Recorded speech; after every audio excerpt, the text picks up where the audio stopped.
어느 날 철학자 디오게네스가 밝은 대낮인데도 불구하고 등불을 들고 거리를 다녔답니다. 시민들이 왜 밝은 대낮인데 그렇게 불을 들고 다니시냐요 하고 물었더니 지혜를 찾고 있는 중이요, 그렇게 대답했답니다. 사람이 행복하게 살려면 지혜로워야 하는데 어리석어서 불행하게 살고 있다는 것, 이건 수많은 가르침들이 지금까지 있어 왔습니다. 성경에 종종 어리석은 사람 그리고 지혜로운 사람, 그들을 소개를 해놓은 것을 봅니다만, 팥죽 한 그릇에 장작끈을 팔았던 에서 같은 경우는 아마 어리석은 사람의 대표격이 될 만한 인물이 아닌가, 그런 생각이 듭니다. 오늘 본문에도 어리석게 굴다가 망한 사람이 등장합니다. 다윗이 도피 생활 중에 만난 부부였는데 어리석은 남편에 비해서 아내는 굉장히 총명한 아내, 지혜로운 아내였다고 소개가 되고 있습니다만, 계속해서 쫓기고 있는 이 다윗, 머물 곳도 없고 안식처도 없고, 그래서 인내의 한계에 도달하고 말았습니다. 설상가상으로 인생의 멘토이기도 했고 스승이기도 했던 사무엘 선지마저 죽었다는 소식이 들려옵니다. 1절 말씀을 보시면 사무엘이 죽음에, 슬픈 소식이죠. 국장처럼 온 이스라엘 무리가 다 슬피 울었다, 성경은 그렇게 말하고 있습니다. 이스라엘 민족의 가장 대표적인 애국자, 지도자, 선지자, 그를 잃었기 때문에 온 이스라엘 무리들이 다 슬피 울었다, 그렇게 말하고 있는데, 다윗에게는 이제 영적 후원자가 사라진 꼴이 되고 말았습니다. 장례식에도 갈 수 없습니다. 어쩔 수 없이 이스라엘 본토에서 가장 멀리 떨어진, 여러분께 지도를 보여드리면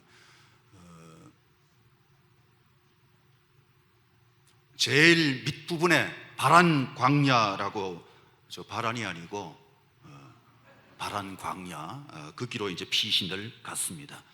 사진 제일 아래쪽에 있죠. 그리고 사진 중앙에 보면 마온이라고 하는, 한가운데 글자가 작아서 잘 보이실지 모르겠습니다만 중앙에 있는 곳이 바로 마온입니다. 그곳에서 만난 마온 사람 부부인데, 다윗이 그들을 만났을 때 에피소드를 통해서 인생이 무엇인가, 그리고 가장 중요한 것이 인생에서 어떤 것인가 하는 것을 생각해보고 우리가 진짜 행복의 길을 걸어갈 수 있는 또 한 번의 기회를 꼭 맞았으면 좋겠다 하는 생각입니다. 먼저 첫째는 어리석은 사람 나발에 대해서 좀 생각을 해보겠습니다. 남편 이름이 나발입니다. 나발, 외우기도 쉽죠. 다윗이 부하들과 함께 그의 목장을 보살펴 줬습니다. 목장에 다른 강도떼들이 침입하지 못하도록, 또는 짐승떼가 침입하지 못하도록 이렇게 지켜주는 역할을 했던 그 목장의 주인, 성경에 보니까 그는 부자로 소개가 되고 있습니다. 어느 정도 부자냐 하면 2절 말씀에 보니까 양이 3,000마리요 염소가 1,000마리, 요즘으로 본다면 큰 부자가 아니겠습니다만, 시골에서 양이 3,000마리면 최장현 장로님 부자 맞죠? 네. 염소 1,000마리만 있어도 한 마리만 잡숴봐 여름 더위 이겨요. 그렇죠? 양도 1,000마리나 있었다, 그렇게 말하고 있잖아요. 시골에서 이 정도면 부자죠. 그래서 2절 말씀에 보니까 심히 부하여 라고 하는 표현을 썼고, 또 6절 말씀에서는 그 부하게 하는 자에게 라고 표현을 했습니다. 말끝마다 부자라고 했다고 표현해도 괜찮을 정도로 시골에 있는 부자라고 표현을 하고 있는 겁니다. 문제는 부자는 부자다워야 합니다. 부자가 부자다워야 하는데, 부자이면서도 주변을 전혀 돌아보지 않고 자기만 생각하고 자기 배만 채우면 그 사람은 인심도 잃게 되고, 그것 때문에 점점 흥하느냐? 그렇지 못합니다. 그래서 부자들이 몇 대 못 갑니다. 그만 다음 대로 자꾸 넘어가면서 금방 망해버리고, 그 부자들이 대를 계속 잊지 못하는 그런 문제가 생기는 것에 좀 이유가 뭔가 하는 것을 잘 봐야 되겠죠. 다윗이 먹을 것이 필요해서 시간이 지나고 난 다음에 그 나발 집으로 몇 사람을 보냈습니다. 가서 도움을 좀 청해라, 먹을 것 좀 달라고 요청해라, 그렇게 부하들을 보냈는데 이 나발이 모른 척합니다. 니들이 누군데? 다윗은 누군데? 그런 반응을 보이는 거예요. 잡아뗍니다. 완전히 배은망덕이죠. 이게 어리석은 짓입니다. 결국 그 일 때문에 목숨 잃고 재산 잃고 와이프도 잃고 자기에게 있는 소중한 것들을 다 잃어버리는 그런 사람이 되고 맙니다. 불행한 사람이죠. 이 나발의 이름 뜻이 바로 바보입니다. 그러니까 누가 영 마음에 안 드는 짓을 하거든 차마 바보란 소리는 하긴 뭐하고 좀 유식하게 나발 그러면 됩니다. 무식하면 못 알아듣거든요. 저 사람 완전 나발이네 그러면 돼. 미련한 자라는 뜻이에요. 미련한 자, 바보. 잠언서에 미련한 자라고 할 때 이 나발이라는 단어를 썼어요. 미련한 자를 나발이라고 그렇게 표현하기도 했다는 사실. 그러니까 미련한 자이기도 한데 또 3절 말씀에 보면 완고하고 행실이 악하다 그렇게 말했습니다. 완고하고 행실이 악하다.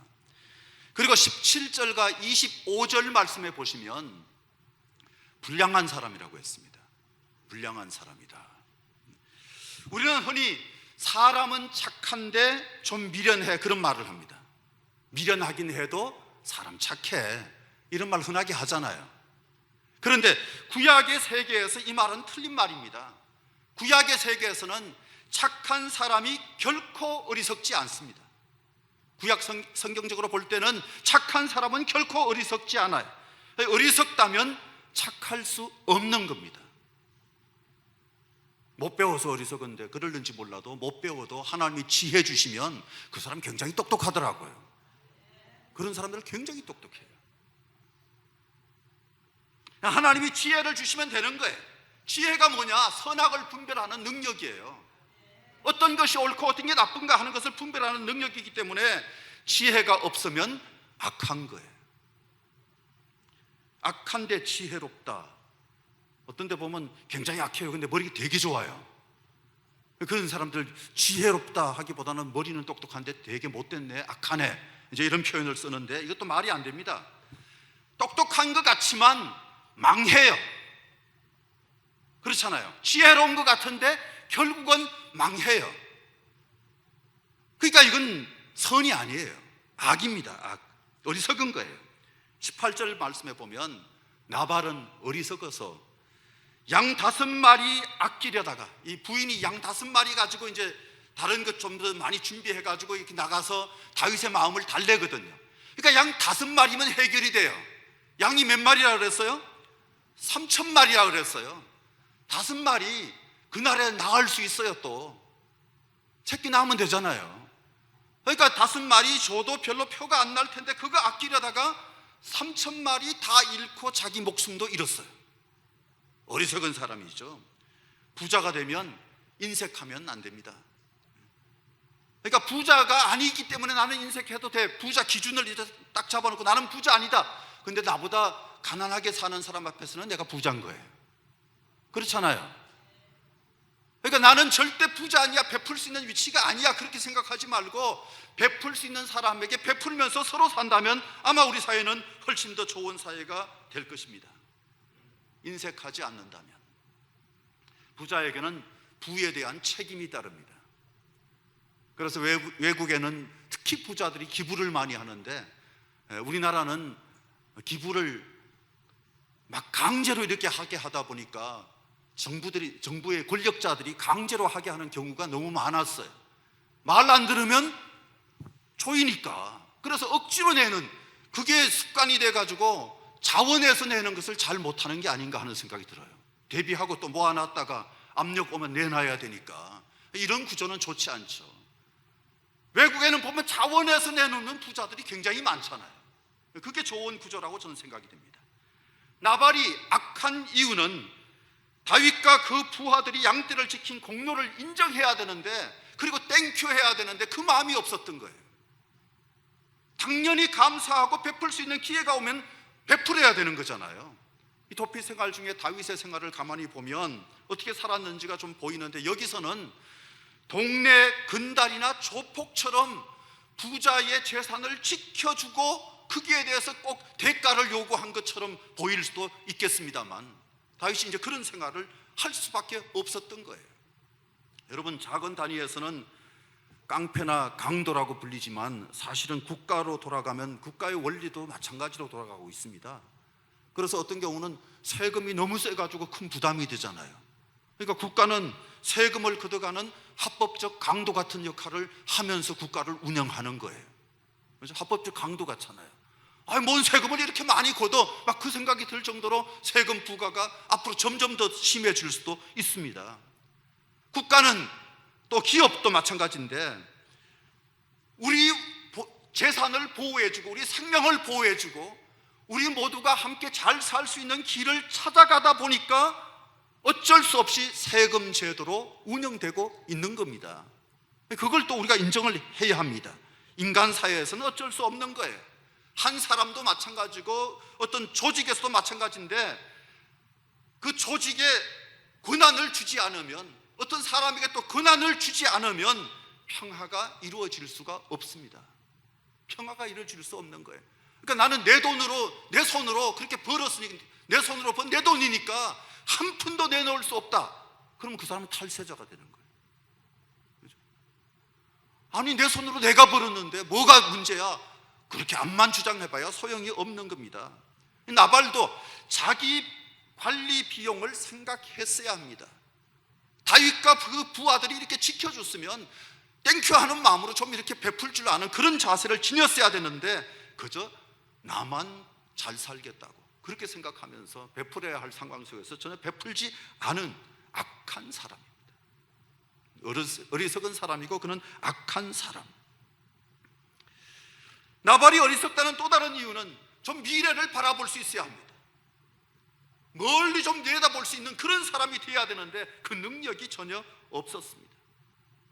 자기가 가진 것 때문에 교만해서 그랬는지 아니면 사람 볼 줄 몰라서 그랬는지 몰라도 다윗을 우습게 여겼습니다. 10절 말씀 보시면 다윗은 누구며 이새의 아들은 누구냐? 요즘에 각기 주인에게서 억지로 떠나는 종이 많도다. 다윗이 마치 도망친 탈주한 노예 취급을 받고 있는 거예요.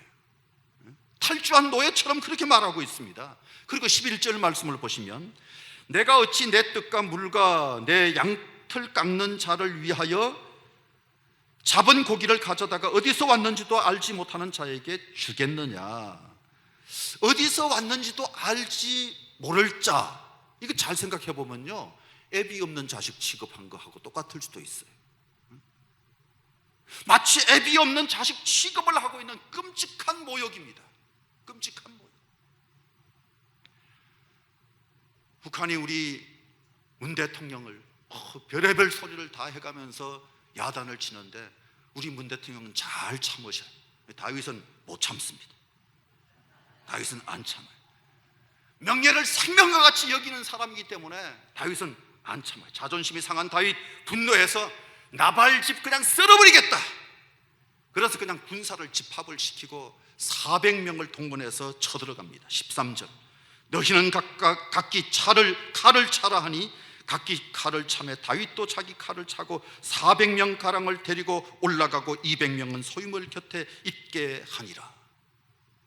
한마디로 나발이 다윗을 잘못 건드린 거예요. 잘못 건드렸어요. 안 그래도 도피 생활 때문에 이 피로가 극에 달해 있는 사람입니다. 잘못 건들면 죽기 살기로 무슨 짓을 할지 모르는 그런 도망자입니다. 도망자. 그런데 44절 말씀을 보시면 사울이 그의 딸 다윗의 아내 미가를 갈림에 사는 라이스의 아들 발디에게 주었더라. 자기 아내를 빼앗아서 사울 왕이 강제로 발디라는 사람에게 시집 보내고 말았어요. 다윗은 스승도 잃고 아내도 잃고 끊임없이 계속 도망다니는 이 피곤한 생활을 하고 있는 사람인데 이렇게 자기를 완전히 모욕하니까 사람이 너무 모욕을 많이 당하는데도 가만히 있으면 조직을 통솔하기가 좀 어려워질 수 있습니다. 조직을 통솔하기가 좀 어려워질 수 있어요. 그래서 이 다윗이 조직을 통솔하기 위해서라도 그냥 있으면 안 되는 상황이었어요. 나발은 분위기 파악을 못한 사람. 28절 말씀을 보시면 여호와께서 반드시 내 주를 위하여 든든한 집을 세우시리니, 이건 아내 나비가의 가일이 한 얘기입니다. 굉장히 똑똑한 얘기인데 그 통찰력하고는 전혀 차원이 달라요.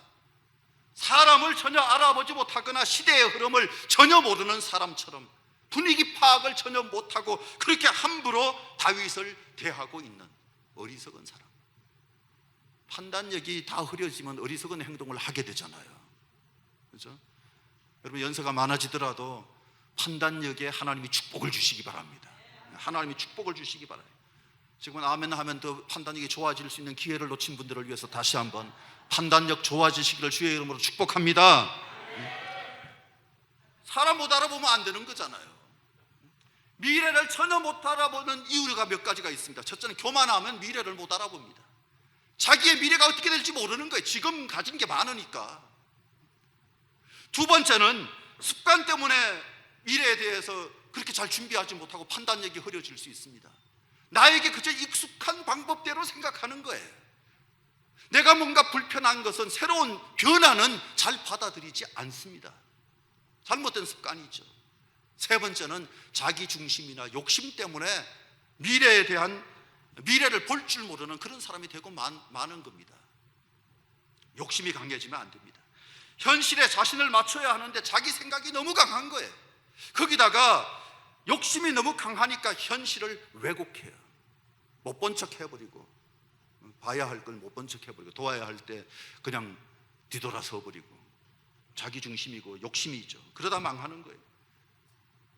시대를 읽지 못하고 그 흐름을 전혀 알지 못하는 그런 상태가 되면 도태될 수밖에 없는 겁니다. 그런 사람은 위기가 코앞에 와야 이게 진짜 위기였구나, 그때서야 깨닫습니다. 그런데 후회는 아무리 빨라도 이미 늦은 거라 그러잖아요. 후회는 아무리 빨라도 이미 늦은 거예요.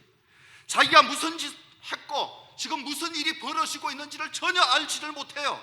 분위기 파악 못하고 심지어 아내가 다윗에게 가서 빌고 있는 그 시간에 자기는 왕같은 잔치를 벌립니다. 왕같은 잔치를 벌려. 36절, 그가 왕의 잔치 같은 잔치를 그의 집에 배설하고 크게 취하여 마음에 기뻐함으로. 아내가 돌아와 보니까 그냥 잔뜩 취해 있고 뭐 난리가 났어요. 잔치하고 너무 취해 있으니까 자기가 지금 무슨 일을 하고 왔는지 설명하지 않고 다음 날까지 기다렸던 거예요. 흥청망청 잔치하고 있는 나발, 자기를 위해서는 그렇게 쓰고 있는 거예요. 아침이 되어서 이제 술이 깹니다. 그때 그 아비가일이 상황에 대해서 설명을 쭉 해주니까 사태의 심각성을 그제야 깨닫습니다. 37절, 그가 낙담하여 몸이 돌과 같이 되었더라. 얼마나 그냥 긴장했지, 몸이 돌같이 굳어버리고 말았다는 거예요. 그리고 38절 말씀해 보면 한 열흘 후에 여호와께서 나발을 치심에 그가 죽으니라. 얼마나 미련한 겁니까? 너무 미련한 거죠. 미련한 자는 일이 벌어지고 나서야 뒤늦게 사태를 파악하는데, 사태 파악해도 수습 능력이 없어요. 어떻게 수습할 수가 없는 거예요. 전전긍긍하다 죽잖아요. 근데 저는 그런 생각을 해봤어요. 그 열흘 사이에 막 고민하고 전전긍긍하고 그러지 말고 차라리 다윗 찾아가가지고 그냥 납작 엎드려서 살려주셔. 그렇게 매달렸으면 제가 볼 때 다윗은 용서해 줬을 것 같아요. 그렇지 않을까요? 제가 아는 다윗은 용서해 줄 것 같아요. 여러분이 아는 다윗은 어떨는지 몰라도 제가 아는 다윗은 용서해 줄 것 같아요. 사람은요 꼭 자기식으로 생각한다. 그러니까 용서를 잘 해줄 수 있어요. 그죠? 그런 마음이 있는 사람은 다윗이 용서해 줬을 거다 그러지만, 죽어도 그런 놈은 그냥 밟아놔야 돼 그러는 사람은 다윗도 밟아야지, 용서해 주면 안 되지, 막 그럽니다. 저는 착해서 다윗이 용서해 줬을 것 같아요. 열흘 동안 그냥 날마다 찾아가서 그냥 엎드리고, 아니면 집으로 돌아가지도 말고 다윗만 따라다니면서 살려주소 살려주소, 그러면 안 살려줬겠어요? 저는 상황이 달라졌을 것 같아요. 나발이 다윗 밑에서 든든한, 나중에 혹시 뭐 알아요? 상공부 장관 시켜줄런지. 기회를 놓치는 거잖아요. 그래서 결국 나발은 이름대로 어리석어서 나발로 끝나고 말았습니다. 쉽게 말하면 바보, 그걸로 끝났어요. 그걸로 끝났어요. 반면에 두 번째, 이제 지혜로운 아내, 여인 나비가일에 대해서 좀 보겠는데, 와이프죠. 둘째, 지혜로운 여인 나비가일. 달라요. 3절 말씀을 보시면 그 여자는 청명하고 용모가 아름다우나, 그렇게 말하죠. 용모가 아름답다. 지혜로운데 이쁘기까지 해. 그게 바로 아비가일이에요.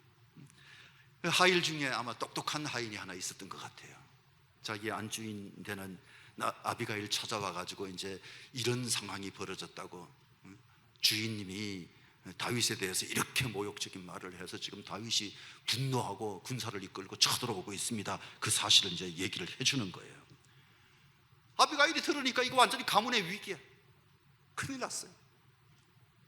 신속하게 판단하고 막 재빠르게 움직이기 시작합니다. 18절 말씀, 아비가일이 급히 떡 200덩이와, 그런데 400명이 오는데 왜 200덩이 가져갔는지 모르겠어요.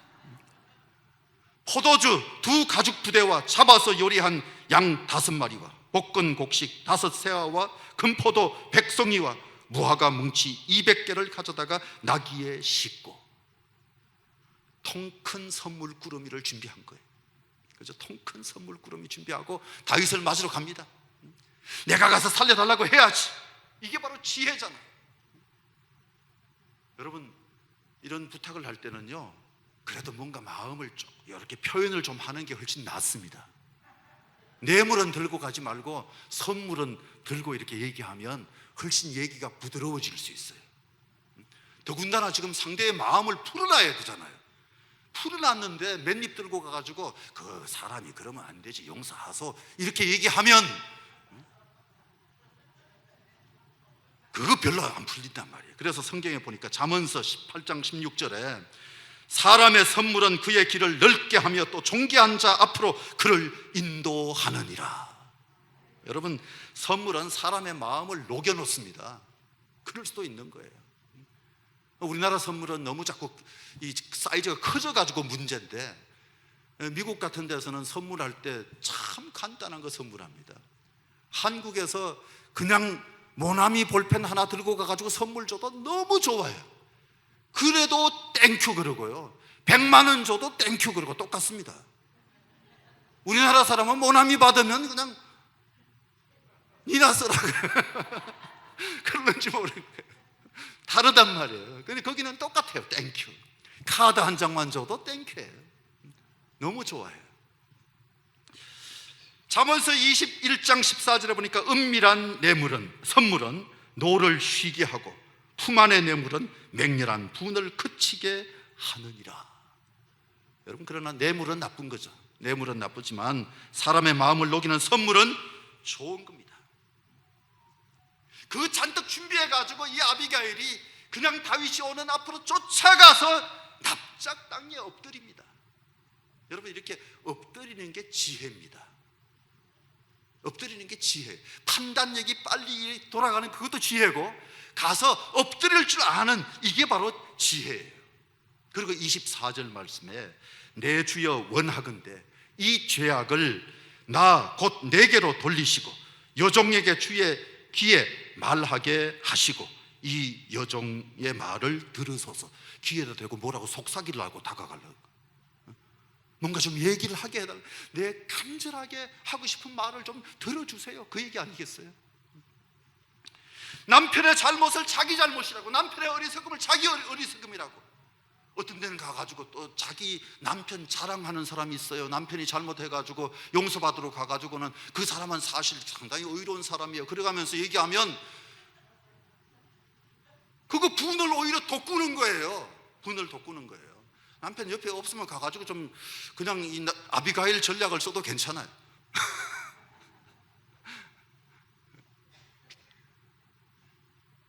지금 남편을 위해서 찾아가가지고 그에게 가서 하는 얘기가 그의 잘못이 바로 내 잘못입니다.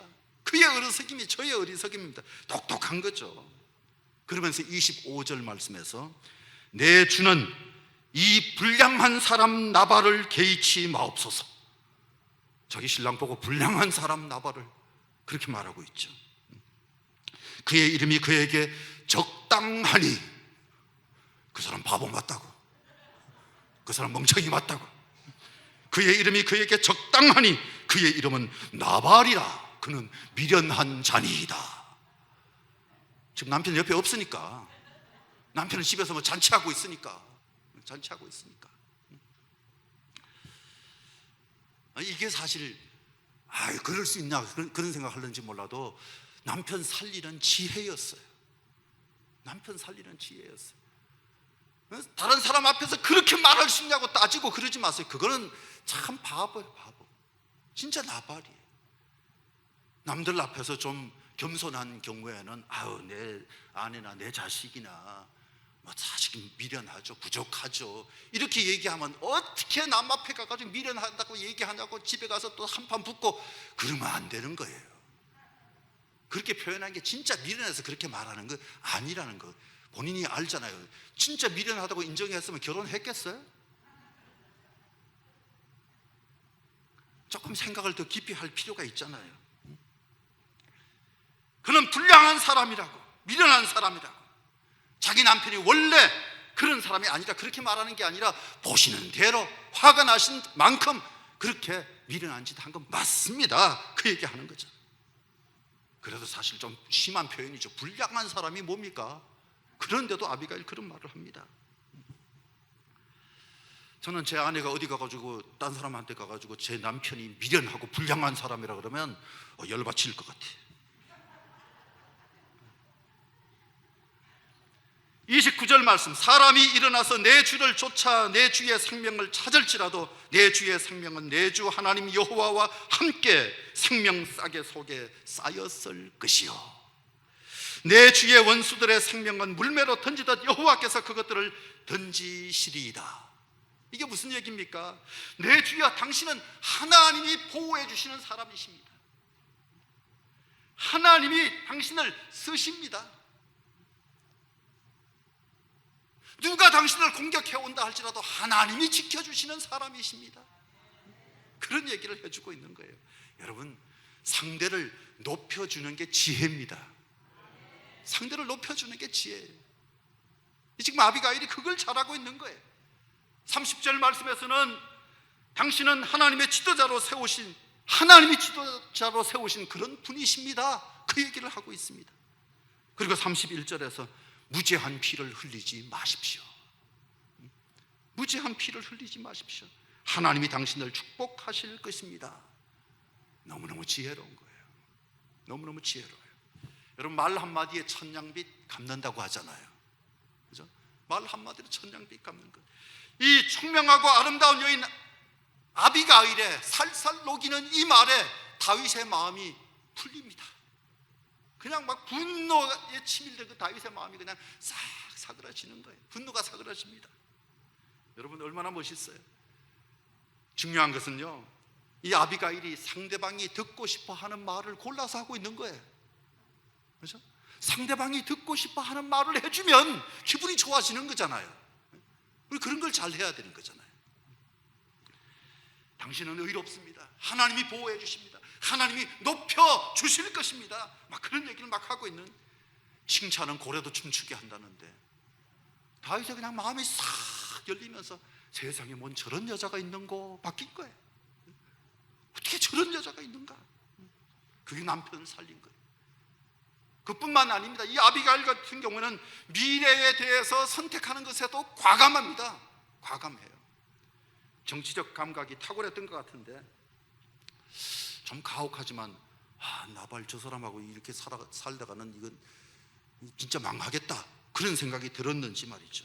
남편 의지하고 살만한 이게 정말 옳은가, 별 생각을 다 했던 것 같아요. 31절, 여호와께서 내 주를 후대하실 때 원하건대 내 주의 여종을 생각하소서. 근데 가만히 보니까 이게 단순하게 살려달라, 내 남편 목숨 살려달라, 그 뜻만이 아닌 것 같아요. 내 주의 여종, 자기가 왜 당신의 여종입니까? 그죠? 다윗의 여종이라고 그렇게 얘기를 하면서 은근히 데려가도 좋아요, 뭐 그런 뜻 같아요. 나중에 데려가도 좋아요, 뭐 그렇게 얘기하는 것 같아요. 그 당시에는요, 전쟁을 치르고 전쟁에 이기면 상대방의 배우자를 취하는 경우가 많았어요. 지금 기준으로 생각하면 안 됩니다. 그 당시는 그런 분위기였었어요. 열흘 후에 나발이 죽습니다. 열흘 후에 죽어요. 그리고 아비가일은 결국 다윗이 아내로 맞으려는 계획으로 전령을 보내니까 주저없이 따라 나섭니다. 안 그래도 기다렸는데 그러면서 따라 나선 것 같아. 그 다윗의 아내가 되잖아요. 뭐가 결단력이 있어. 결단력이. 형세 판단도 아주 정확해서 위기를 오히려 또 다른 기회로 만들어가는 그런 여인이 아니었는가, 그런 생각이 들어요. 지금의 어떤 도덕 기준, 가정의 어떤 윤리 이런 것 가지고 생각하면 이해가 안 되고 화가 날 수 있을 수도 있겠습니다만, 그 당시 상황을 여러분들이 이해해 주시면 좋겠습니다. 이제 마지막으로 하나님이 보호해 주신다고 하는 이 아비가일의 말 속에서 세 번째 테마를 찾아봅니다. 계속 강조하지만 다윗은 끊임없이 뒤에서 계속 따라오니까 쫓겨가는 그런 사람인데, 그 와중에 점점 더 거인이 되고 있는 거예요. 큰 인물이 되고 있는 거예요. 자신과 함께하는 용사가 600명 정도가 되었어요. 600명 정도로 늘어났습니다. 여기에다가 이제는 과부 아비가일까지 자기의 아내로 들어왔으니까 그 시골의 부자의 재산이 전부 다 들은 거예요. 다 들은 거. 그러니까 도망자 신세인데도 불구하고 이제는 배고픈 염려할 필요도 없을 정도로, 양 잘 키우기만 해도 양 계속 새끼 낳을 거고 상당히 문제가 해결되는 거잖아요. 다윗 언제나 주변에 원수들이 많습니다. 그런데 아비가일이 참 지혜롭게 그때 이 다윗이 살인하는 것을 막잖아요. 당신의 손에 피를 묻히지 마십시오. 그 말하는 것을 받아들이는 이 다윗도 참 마음이 좋은 거예요. 그렇죠? 나발을 자기가 죽인 게 아닙니다. 38절 말씀에 보니까 여호와께서 나발을 치시매. 여러분, 손볼 사람은 하나님이 손봐 주십니다. 믿으시기 바랍니다. 내가 손봐야 될 사람이 혹시 있다면 하나님이 반드시 손봐 주실 것으로 믿고 하나님께 그냥 맡겨야 돼요. 그렇다고 해서 꼭 하나님 죽여주십시오, 너무 그러지 마시고 하나님이 판단하셔서 심판하시게 그렇게 맡기는 자세가 필요하겠죠.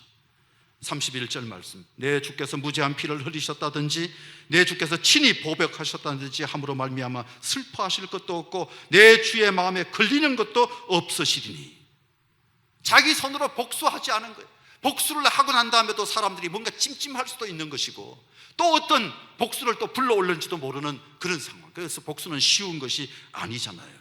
그래서 로마서에 보면 바울 사도도 그런 말씀을 기록해 놨는데 12장 19절 20절에 내 사랑하는 자들아, 너희가 친히 원수를 갚지 말고 하나님의 진노하심에 맡기라. 기록되었으되 원수 갚는 것이 내게 있으니 내가 갚으리라고 주께서 말씀하시느니라. 내 원수가 줄이거든 먹이고 목마르거든 마시게 하라. 그리함으로 뇌가 숯불을 그 머리에 쌓아 놓으리라. 성질 같아서는 내 손으로 직접 뭔가 해결하고 싶지만 성질대로 하면 문제가 생길 수 있습니다. 뒷감당을 해야 합니다. 힘들어질 수 있어요. 그러니까 절대 성질대로 하지 마시고 하나님께 맡겨야 돼요. 성질대로 하면 안 돼요. 지금 저 시베리아가 불덩이가 되고 있다 그러는데 그렇게 뜨거우시면 안 됩니다. 주변까지도 다 덥게 만들어요. 주변까지도. 초대교회에서 굉장히 강조했던 것 중에 하나가 원수를 갚지 말고 주님께 맡기라, 그거였습니다. 이건 심판권이 하나님께 있으니까 하나님을 인정하고 하나님께 맡기는 그 태도를 가지면 하나님이 심판하실 것이고 후유증도 없을 것이다. 그런데 후유증이 없다. 그러면 이게 최고의 복수죠. 그렇죠? 후유증 없이 깨끗하게 문제가 해결되면 이게 가장 멋진 복수 아닙니까? 다윗은 결국 하나님이 지켜주셨습니다. 아비가일이 했던 말 꼭 짚고 넘어가야 되는데 29절 말씀, 내 주의 생명은 내 주의 하나님 여호와와 함께 생명싸개 속에 쌓였을 것이요. 생명싸개, 생명 보자기, 그 보자기로 쌓아놨다는 거예요. 보호해 준다는 거예요. 어머니의 뱃속에 아이가 안전한 것처럼 하나님이 품어서 보호해 주신다는 사실. 계속해서 피난 다니지만 하나님이 생명싸개로 보호하신 것 같다고 보는 이 아비가일의 총명함, 대단한 거잖아요. 다윗을 그렇게 건져내 주었던 것처럼 심판하는데 나서서 보복하고 피 흘리고 손에 피 묻히고 또 다른 복수를 불러일으키는 그런 삶을 산 게 아니라 아비가일이라고 하는 여인을 옆에 붙여서 점점 더 거인으로 성장하게 만들어주시는 하나님의 은혜를 입었던 것처럼 우리의 모든 삶도 하나님 맡아주실 수 있습니다. 하나님께서 인도해 주시고 하나님 보호하신다는 사실을 기억하고 날마다 생명싸개로 보호해 주시는 하나님 감사합니다. 예배하고 영광 돌리는 저와 여러분이 될 수 있기를 주의 이름으로 축복합니다. 할렐루야. 기도하겠습니다. 하나님, 피난 중에 만났던 한 부부의 모습을 보면서 저희가 어떻게 살아야 되는지에 대해서 말씀하여 주심을 감사합니다. 하나님이 주시는 지혜로 살아가는 저희 되게 하여 주옵시고 한 번밖에 없는 인생 정말 하나님이 기뻐하실 만한 모습으로 행복한 모습으로 사는 저희 되게 해 주시옵소서. 세상에 마음 뺏기지 않게 하여 주옵시고 오직 하나님을 늘 바라보는 그 신앙으로 살 수 있도록 도와주시기 원하올 때 예수님 존귀하신 이름으로 감사하며 간절히 기도드리옵나이다. 아멘.